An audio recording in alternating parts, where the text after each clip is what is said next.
Assalamualaikum warahmatullahi wabarakatuh.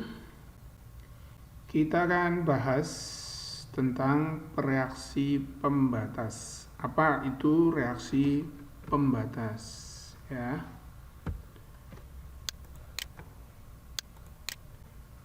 Jadi bila dua zat direaksikan akan diperoleh dua kemungkinan.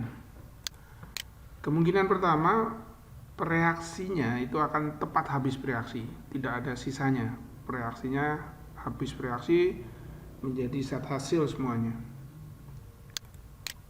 Kemungkinan kedua adalah salah satu reaksi akan habis, tetapi reaksi yang lain akan tersisa. Jadi salah satunya tidak habis bereaksi. Nah, reaksi yang habis itu akan membatasi hasil reaksi yang diperoleh. Ya. Nah, reaksi yang membatasi hasil reaksi ini disebut dengan pereaksi pembatas atau limiting regions. Ya, reaksi pembatas. Contohnya seperti ini. Misalnya ada reaksi C2H6 bereaksi dengan gas O2 membentuk gas CO2 dan H2O, uap air. Nah, ini koefisiennya seperti ini. Ya, C di kiri 4 ya, di kanan 4 sudah betul. H di kiri 12, 6 kali 2. Ini 6 kali 2, 12 di kanan. Oksigennya 7 kali 2, 14. Ini di kanan 4 kali 2, 8 ditambah 6 kali 1. Ya, sudah pas. Sudah setara reaksinya.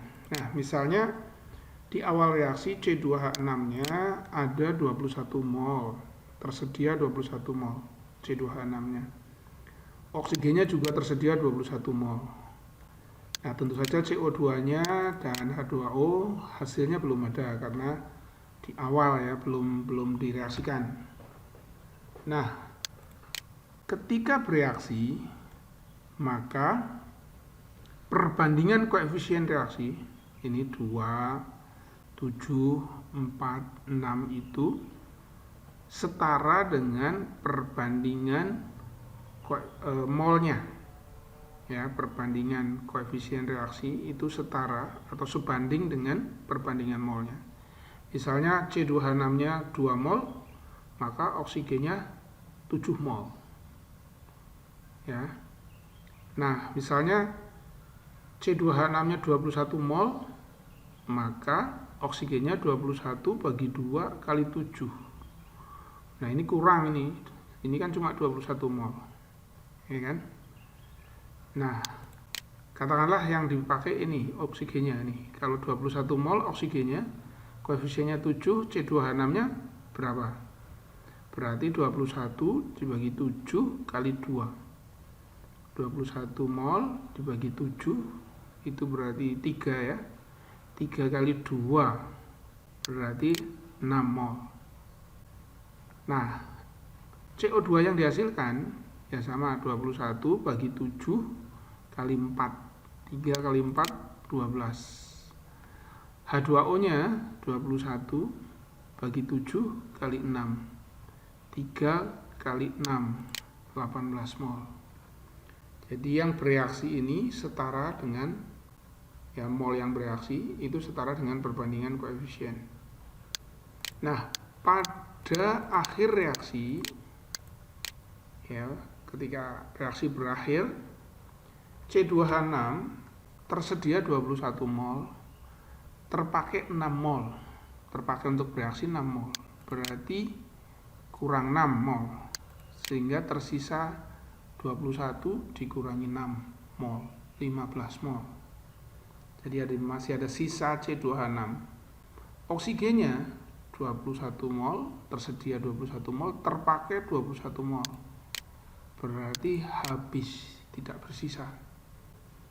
Nah, yang di ruas kanan ini CO2 dan H2O itu bukan sisa, tetapi merupakan zat hasil. Kita tinggal menurunkan saja ini.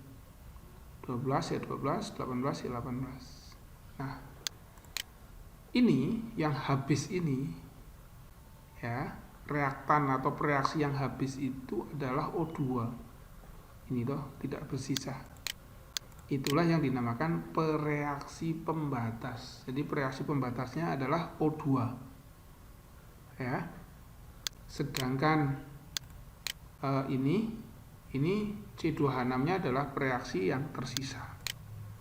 Sedangkan yang kanan ini di ruas kanan CO2 dan H2O ini namanya zat hasil ya, bukan sisa tapi zat hasil. Oke, itu pengertian tentang reaksi pembatas. Intinya adalah reaksi yang habis ini, kemudian yang reaksi yang lain masih tersisa. Oke, ini contoh soalnya. Contoh soalnya seperti ini. Pada keadaan standar sebanyak 88 gram gas propana, MR-nya 44, bereaksi dengan 112 desimeter kubik gas O2, membentuk gas CO2 dan uap air. Tentukan pereaksi pembatas dan volume gas CO2 yang dihasilkan. Nah, kita cek dulu 88 gram gas propana. Propana itu C3H8. 88 gram gas propana. Ini kita jadikan mol dulu. Mol itu gram dibagi MR. Ya, MR C3H8 itu 3 kali 12 20 berapa? 36 maaf, 36 tambah 8 kali 1 44. Jadi molnya itu 88 dibagi 44 mol. Ya, sama dengan 2 mol. Nih, C3H8. Kemudian reaksi yang satunya adalah O2. 112 desimeter kubik gas O2 pada keadaan standar. Kita tahu bahwa pada keadaan standar 1 mol gas apa saja itu volumenya 22,4. Jadi kalau ada 112 desimeter kubik gas O2, ini kita jadikan mol, berarti 112 dibagi 22,4 mol. Ketemunya 5 mol. Oke. Jadi ini reaksinya. Kemudian reaksinya seperti ini. C3H8 plus O2 membentuk CO2 dan H2O. Oke. Koefisiennya kita setarakan. Oke. C di kiri 3, di kanan 3, sudah betul. H di kiri 8, di kanan 2 kali 4, 8. Oksigennya 2 kali 5, 10, di kiri. Di ruas kanan 3 kali 2, 6, ditambah 4 kali 1, 10, sudah betul ya. Koefisiennya 1, 5, 3, 4. Nah, di keadaan awal, kita masukkan molnya, kita tahu bahwa perbandingan koefisien itu sebanding atau setara dengan perbandingan mol. Ya, kita masukkan dulu kondisi awalnya. Gas C3H8-nya ya, gas C3H8-nya ini 2 mol ini. Kemudian gas O2-nya 5 mol. Nah, di awal hasil reaksinya CO2 dan H2O masih belum terbentuk ya kan, masih 0. Kemudian kita ketika bereaksi, maka perbandingan koefisien ini 1, 5, 3, 4 harus setara dengan perbandingan mol yang bereaksi ya. Yang bereaksi. Jadi kalau di sini 1, sini 5. C3H8-nya 1, O2-nya harus 5. Kalau C3H8-nya 2, O2-nya harus 10. Nah, ini cuma 5. Berarti nggak cukup ya kan? Ya, maka yang digunakan adalah ini 5 ya kan, ini 5 berarti sini 1 ya kan, ini 5 ini 1, koefisiennya 1 ini kan, 1 mol. Nah hasilnya ya sini 3 mol, ini sini H2O nya 4 mol. Nah ini yang bereaksi, jadi sesuai dengan perbandingan koefisien 1, 5, 3, 4 nih. Kemudian pada akhir reaksi, ketika reaksi berakhir, kita lihat C3H8 tersedia 2 mol, terpakai 1 mol. Berkurang 1 mol berarti sisa 1 mol. Nih. Oksigennya tersedia 5 mol, terpakai 5 mol. Ini habis bereaksi. tidak bersisa oksigennya. Kemudian CO2 dan H2O nya ini bukan sisa, tetapi ini hasilnya. Hasil CO2 nya 3 mol, H2O nya 4 mol. Oke. Nah, yang reaksi yang habis adalah O2 ini.